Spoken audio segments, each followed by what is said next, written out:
The science of what to eat after a workout is constantly evolving. What was good to go in the 1960s and 70s is like completely the opposite of what we talk about nowadays. My point in saying that is this is constantly changing.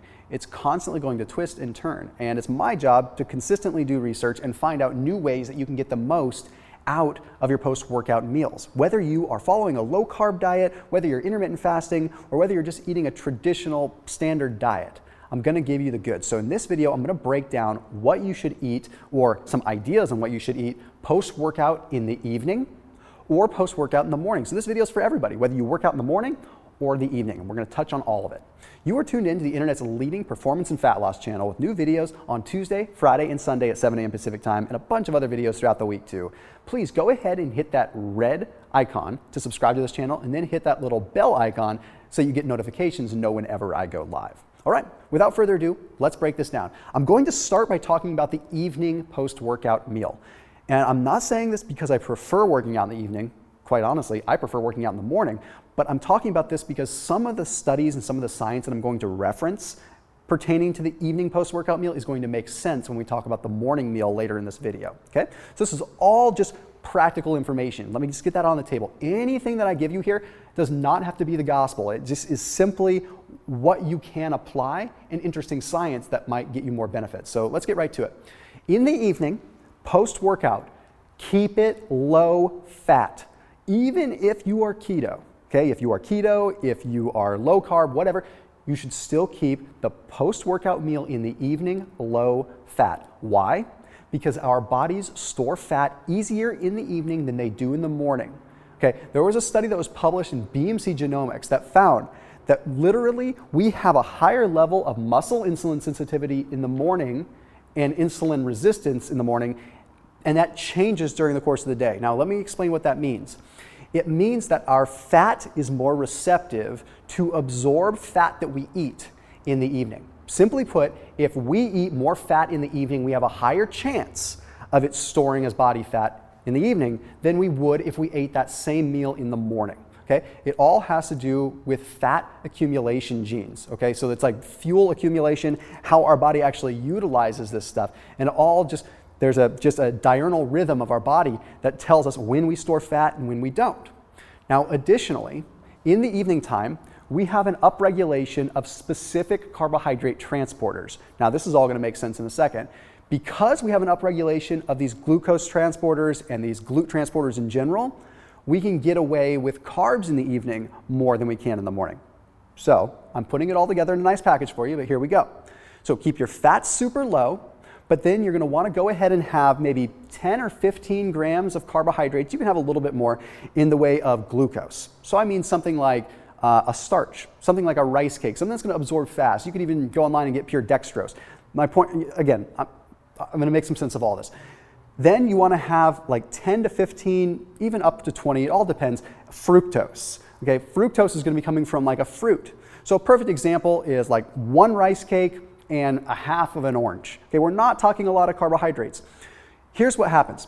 The glucose from like the rice cake or something like that, that uses something known as the S-GLUT1 transporter. Okay, it takes one specific bus and delivers the carbohydrates at a rate of 1 gram of carbs per minute to the muscle. Okay, fructose takes a completely different bus. So fructose takes an entirely different bus, which means that you have two molecules of carbohydrates in slightly different forms that are going to the same place utilizing two different vehicles, rather than having to wait for the bus to come back and pick it up. So in essence, by combining a little bit of fructose and a little bit of glucose, you're going to absorb carbs a little bit faster, which gives you less potential for those carbs to get converted into fat via de novo lipogenesis, okay? So this is very important here. Now, another thing, you want to make sure that you add a little bit of salt. This is a negligible thing, but an important thing. Just a pinch of salt, because that sodium activates what's called a sodium-gated channel. So in essence, it's very simple right there. Okay, low fat, practically no fat if possible right after a workout, little bit of carbs, little bit of fructose, and however much protein you really want to have as long as it's lean. Now, One of the reasons I wanted to do this video is because I've been hearing interesting science surrounding the world of cacao and cocoa lately. So I've started adding cocoa or cacao to my post-workout meals, whether it's morning or evening. Okay, it has to do with something known as an epicatechin. So the epicatechins in cacao do something really interesting. Okay, they inhibit myostatin. Myostatin is like a governor for our muscle growth. It governs how big our muscles can get.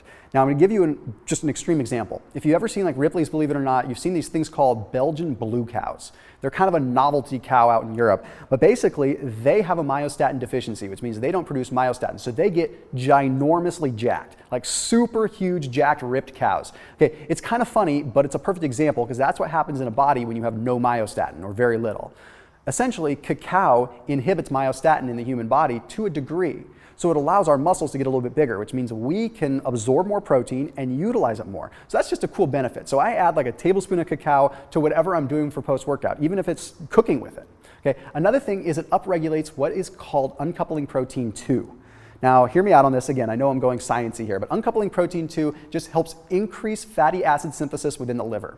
This is very cool for people that are doing a low-carb, high-fat diet, because what this means to us is that the fat that is coming into the liver will get synthesized into fatty acids and therefore into ketones better, and it's upregulated because of the cacao. So it's actually, by default, in a wraparound way, helping us create more ketones. But then there's one other cool thing that I add to the mix, and honestly, you can add this to the mix by utilizing Four Sigmatic, who's a big sponsor of this channel. I'll explain that in a second. Adding Cordyceps into the mix. So Cordyceps help replenish ATP. ATP is the energy that you use all the time, but specifically when you're working out, you're using a lot of it. Cordyceps, through some weird wraparound ways in a neurological way, replenish ATP. They give us more ATP, so that means that we'll have more energy for the next workout. It just so happens that Four Sigmatic has a cocoa Cordyceps blend. So they have like a little packet of cacao that has Cordyceps in it. So it's perfect. You can mix it into your protein shake, you can make a little drink out of it. It just works out perfect that way. So honestly, you can add that to your post-workout morning or evening if you wanted to. And just for kicks and giggles, there is a link down in the description below if you wanted to get it at a discount. They also have a coffee version which would work well too. So go ahead and check them out down in the description. Special discount for anyone that watches my videos. It's just our way of saying thank you for supporting this channel. All right, now let's move into the morning post-workout meals. The morning post-workout meals, well, it gets a little bit different. Here's the thing. You can still apply the carbohydrate strategy in the morning. Everything I talked about with a little bit of fructose, a little bit of glucose, and a little bit of protein will still apply in the morning, okay, if you want it to. I can't explain enough how I'm just giving you ideas here. This isn't everything you should do. You can still take what I said to do in the evening and do it in the morning. But what I recommend in the morning is take advantage of the fact that your body isn't going to store dietary fat as easily. We should capitalize on this. In the morning, the fat that we eat doesn't store as easily. So it's a golden opportunity to eat fat post-workout when you normally would not. Okay, so normally I would say stay away from fat altogether at the end of a workout. But in the morning, we have a little bit more flexibility with this recent science, considering the BMC Genomics study. But additionally, if we get these fats from good omega-3s, okay, what I mean by that is getting a good quality meat that's high in omega-3s or a good quality fish that's high in omega-3s, if we get our fat and protein from those kinds of sources, we get to capitalize on a really cool thing. There was a study that was published in the Journal of Clinical Science that found that if you consumed omega-3s in a high quality form, even as little as 4 grams immediately post-workout or close to a workout window, it ended up upregulating protein synthesis by 50%. Protein synthesis is everything after a workout. That's how we absorb our protein. So if we upregulate that by 50%, that's a huge thing. We only get that upregulation if we're consuming these omega-3s along with our protein. So it's a perfect opportunity. Since we don't want to consume these fats in the evening because they can store easy, don't get me wrong, you can still consume fats if you're on keto in the evening, okay? So don't hold that against me. The point is that it's a golden opportunity to take advantage of this opportunity to get the protein synthesis upregulation. And because it doesn't store as easy, we have less risk. So after a workout, you can have the steak, or after a workout, you can have the steak and eggs. Of course, keep the carbs out of the equation because we don't want to combine those fats with the carbs. But it's a perfect keto post-workout. So for me, I work out in the morning, I will have a high-fat, high-protein meal after my workout if I'm not fasting that day. It just works out great. Okay, additionally, Post-workout in the morning, you take advantage of having caffeine with your post-workout. Studies have shown that caffeine takes extra glucose, glycogen from the liver and pours it into the bloodstream, which means you can have glucose come from the liver and replenish the muscle cells without ever ingesting a single carb. Carbohydrates will actually flow into your bloodstream from other sources because you consumed caffeine. Not something you'd want to do in the evening because you wouldn't be able to sleep, so you can take advantage of that in the morning. Okay, so pretty cool stuff. Additionally, caffeine is also going to make it so the fats you do consume are more likely to be mobilized and used as ketones versus stored. Really cool stuff. So I'm going to recap here for you just so that you've got it just plain and simple, because I know I've talked about a lot. You work out in the evening, have your post-workout meal be something like this. Pea protein or whey protein, along with anywhere, again, it varies, but 10, 20 grams of glucose. So use a rice cake. Then again, anywhere from 10 to 20 grams of fructose. Have like a half of an orange.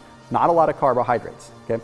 Now, then you can go ahead and add a little bit of salt, but that's just, again, negligible. Probably the salt that's on the rice cake is probably gonna be enough, but you can add a little bit of salt. Okay, that's perfect. Then you go ahead and you add a little bit of cacao in there. That's your post-workout for the evening, plain and simple. Then, in the morning time, your meal can be simple. Bacon and eggs with some chicken, bacon and eggs with a little bit of steak. Have your higher fat, higher protein, and a cup of coffee. You're good to go. This doesn't have to be everything, okay? You can do all kinds of different things. I don't want you to hate on me, but anyway, as always, keep it locked in here on my channel, and I'll see you in the next video.